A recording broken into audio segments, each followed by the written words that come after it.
Today, E3 starts early. We've got the world premiere hands-on demo of Lego Batman, plus the latest on a leaked Nintendo game set to debut next week. And we've got confirmation on the rumored Xbox 360 price drop. Find out what it means for you in the gaming update. X-Play starts now.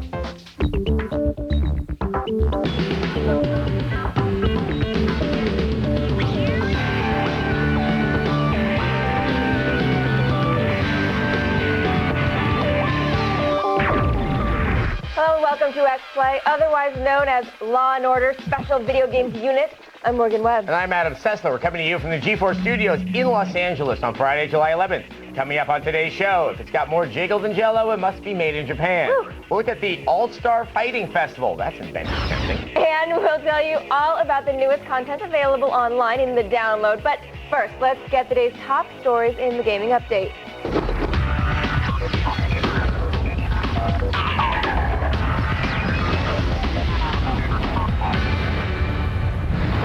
The UK website for the official Nintendo magazine may have accidentally leaked the announcement of Animal Crossing for the Wii. Gaming blog Go Nintendo spotted a blog post that said readers who had gotten their hands on the newest issue should already know that Animal Crossing Wii would be unveiled at Nintendo's E3 conference. That comment has since been pulled from the site and replaced with a statement saying everyone is hoping Animal Crossing Wii will be announced next week. We're going to find out on Tuesday. Fallout 3 developer Bethesda Softworks has announced a partnership with the American Cinematheque and Geek Monthly magazine to sponsor a post-apocalyptic film festival. The festival will feature 6 definitive post-apocalyptic movies that, like Fallout 3, depict life after a global catastrophe. The lineup includes films like Damnation Alley, A Boy and His Dog, and Terry Gilliam's 12 Monkeys. The festival starts at 7 p.m. on Friday, August 22nd at the Aero Theater in Santa Monica, and it ends on August 23rd. Konami has filed a lawsuit against Harmonix, Viacom, and MTV for allegedly infringing various patents related to the technology used in Rock Band. Bloomberg reports that Konami is demanding cash compensation, plus an order that would block Viacom and Harmonix from using the inventions. Gamers may have noticed how Rock Band bears a striking resemblance to Konami's Guitar Freaks and Drum Revolution arcade games released back in 1999. Meanwhile, Konami is prepping the release of a game called Rock Revolution that is planned to go on sale later this year. Just a coincidence. Finally, the Wall Street Journal has confirmed rumors that we reported on earlier this week of a price drop for the Xbox 360 Pro Bundle. The price drop is expected to come as early as this Sunday. The price of the Xbox 360 Pro, which includes a 20-gigabyte hard drive, will drop from $349 to $299. That's it for today's gaming update. For the latest news, be sure to check out our website, g4tv.com/xplay. But now let's go over to Morgan, who doesn't consider Batmite canon. As if Lego, Star Wars, and Indiana Jones weren't cute enough, the people at Traveler's Tales have gone and outdone themselves. This time, they're taking on the Caped Crusader and his rogues gallery of enemies. Strap on your utility belts and ready that shark repellent. We're going hands-on with the world premiere of Lego Batman.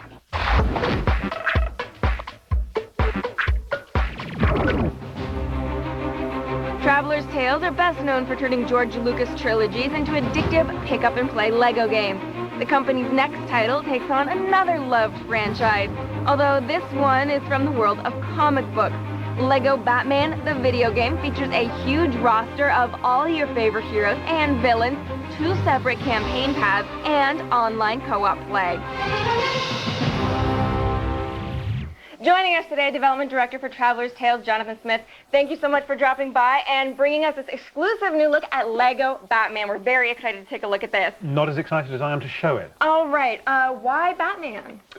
Because he's the world's greatest detective. Is that all he is? No, he's also one of the world's greatest fighters. Uh-huh. He is awesome in Lego form and is surrounded by amazing characters. Not just his sidekick and friend Robin, but all the coolest bad guys in Gotham City. All right, so with the Star Wars, you have a lot of force powers. How do you get around that and still sort of make that same style of entertaining gameplay without force powers? Okay, force powers is one thing, and a cool thing, and the Jedi could transform objects that they found made of Lego. Batman can do all kinds of other things. He's a really athletic character. Crucially, he can fight, like the Dickens. He really does. And we put loads of new fighting moves into the game, and a new control method to enable you to do lots and lots of cool things that you couldn't even have dreamt of doing in our previous Lego games. Like what? Okay, first of all, we've got a new move for Batman and some of the villains, where they can pick people up, walk around with them, and they can take them down in a variety of ways. They can punch them or they can throw them. So there's a new close-up combat move. And of course, also with Batman, you've got the Batarang. Yeah. This means you can pick people up at a distance and pick them off in chains. Pick them off a string of people from round the corner and, you know, be the Dark Knight. And that's what we're really pleased about. And we're going to have some basic puzzle solving too, I assume. Well, absolutely. A lot of the game is about switching between different characters. And as in LEGO Star Wars, we had different abilities for different characters. Here, Batman and Robin have got different technologies that they can use, different special abilities as they change their suits. And then also the villains. Playing with the villains in LEGO Batman is a really important thing. They've all got their own individual abilities as well. So which villains are you going to be able to play as? Anyone you want. Anyone I want? All the way from a Scarecrow, Two-Face, Penguin, Catwoman, all these guys. We're way down to some that me or the fans will really appreciate, but not so many people will know about. Awesome. So let's talk about the plot. Movie, animated series, comic books. Where does this lie? Okay, sure. So Batman's been around for a very long time. You know, he's a great character and an interesting universe in lots of different expressions. For this is the distillation of all of those. This is like the ultimate Batman. Everything you've always wanted from Batman and his world, all distilled into one game. Into one tiny, adorable form. Thank you. That's right. What kind of vehicles are we going to be looking at? Okay, in the vehicles, we've got, of course, he's got his Batmobile. And of course, the bad guys have got some of their great vehicles. The Joker's got his Joker Copter, Scarecrow's got his plane. You can expect to find a variety of vehicles throughout Gotham City.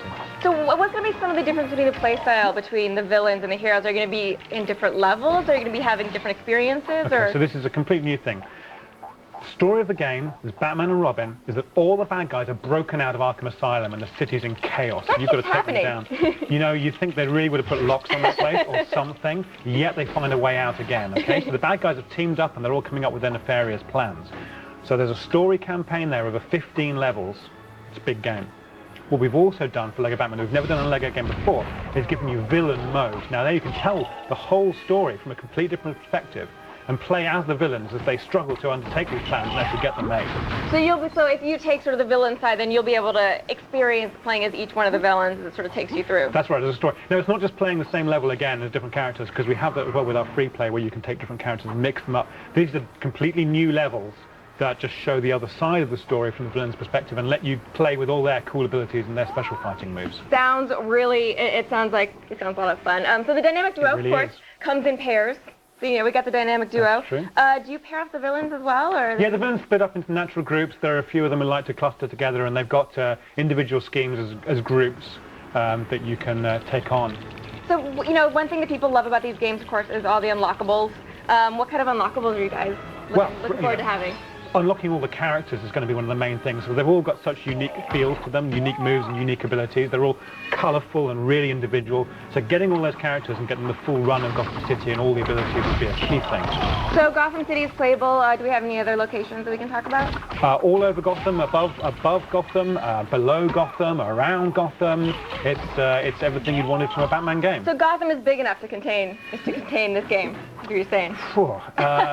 It's a big game, but yeah. Gotham is a big place full of big villains. Absolutely. All right, so when are we going to get to play? LEGO Batman's coming out in fall of this year. Sounds fun. We're looking forward to it. Thank you so much for joining us. Thanks very much, Morgan. My pleasure. Appreciate it. All right, let's head back over to Adam. Japan is good for a lot of things. Sushi, crazy watches, and ignoring whaling restrictions. But perhaps their most notable contribution is to the technology of Jiggle. Exhibit A, Simple 2000 Volume 91, the All-Star Fighting Festival. It has girls, bikinis, and a physics engine that would make Larry Flint blush. It's a game that could only be made in Japan.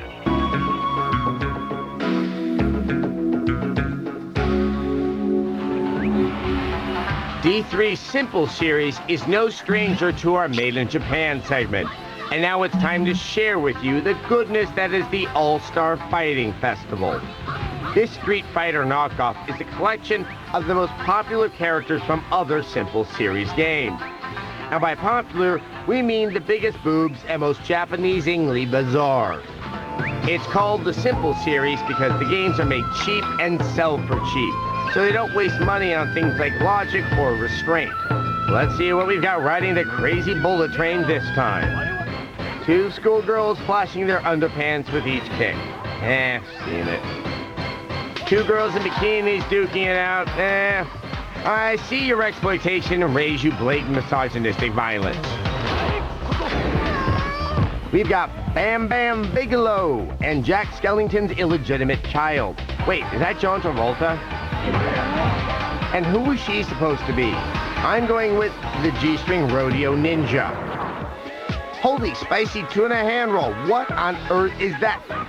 Ah, there's two of them. And they both have the same choreographer. Someone killed them before they get near any children. Okay, well, you can see that once again, the Simple series manages to deliver the scantily clad crazy, a special brand of crazy that could only come from video games that were made in Japan. Coming up on X-Play, we've got the PAX 10 Independent Game Showcase winner, Schizoid, in today's download. Then we'll tell you the scores for every game we covered this week. Find out what's good, what's bad, and what's just plain ugly. Plus, the virtual audience is gearing up for an E3-a-thon, and Adam and Morgan will answer all their questions. All this and more after the break.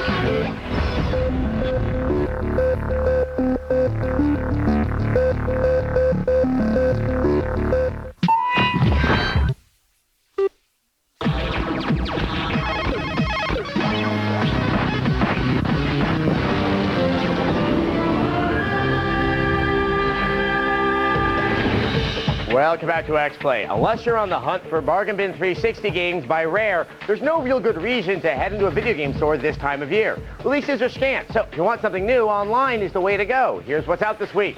It's the download.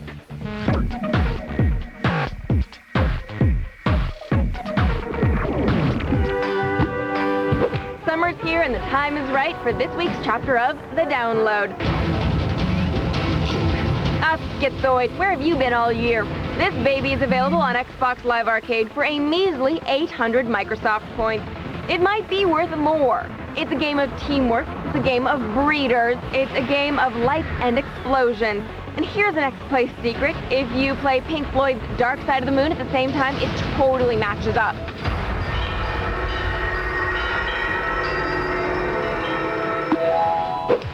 And then there's golf.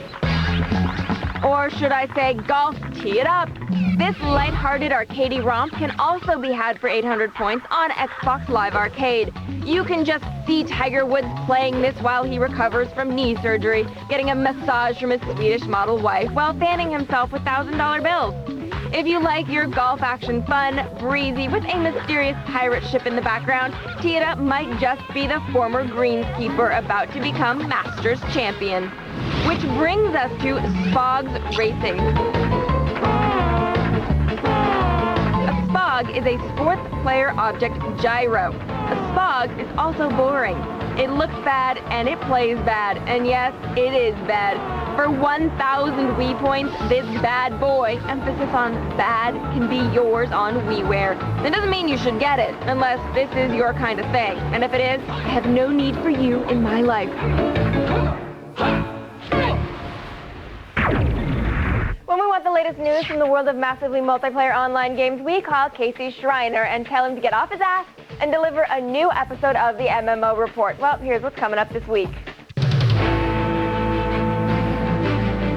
Thanks, Morgan. On this week's episode of the MMO Report, Blizzard is taking applications for the Wrath of the Lich King beta. Also, Square Enix is bringing one of their Japanese MMOs to the States. And finally, WTF Second Life will bring you the first simulcast Celestial event in MMO history. I can't wait to see how Second Lifers turn this into something creepy. Check out all new episodes of the MMO Report over at g4tv.com/MMO.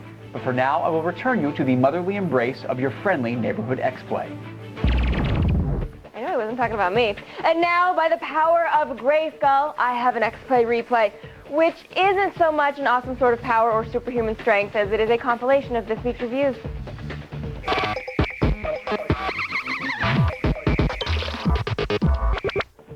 On this week's shows, we reviewed Guitar Hero Aerosmith. Well, it doesn't add anything new to the gameplay. The songs are sure to please any fan. It gets a 3. Then we saw Unreal Tournament 3 for the Xbox 360. This version is loaded with exclusive features, and it still maintains the intense play you'd expect from one of the more recognizable names in online fragging. It's a 4. Next up was Trauma Center Under the Knife 2 for the DS. This sequel remained as sharp as a scalpel, and the variable difficulty settings made our sniffles go away. It earned 4 medical degrees out of 5. We also reviewed Mega Man Star Force 2 for the DS. The story here is tough to slog through. The missions are mundane and the battles get repetitive. Mega Man only takes home a 2. And finally, we saw Hail to the Chimp. This party game has bad camera angles, and the gameplay involves too much clam snatching and not enough, what do you call it? Oh yeah, fun. It's a 1. Boo. Well, G4's Stay Out of the Sun summer continues with X-Play August, gaming's mega month. First up is G4 2008, G4's fan favorite award show where the fate of the best rests in your hands. Then we hit the world's largest gaming expo, Germany's Leipzig GC, for nightly 1-hour specials. Next up is a trip to the Pacific Northwest for PAX, the biggest indie game festival. So do not miss X-Play's August special, starting with the 1-hour G4 2008 awards show on August 7th. Head over to g4tv.com/sun for details. All right, when X-Play returns, we go head-to-head with you in the virtual audience. Stay tuned.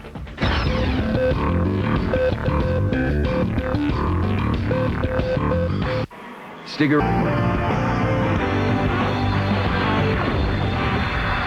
Welcome back to X-Play. When jalapenos come down with salmonella, you know it's time to stay inside, which is why we're glad the magic of technology can bring you to us. Let's welcome the virtual audience.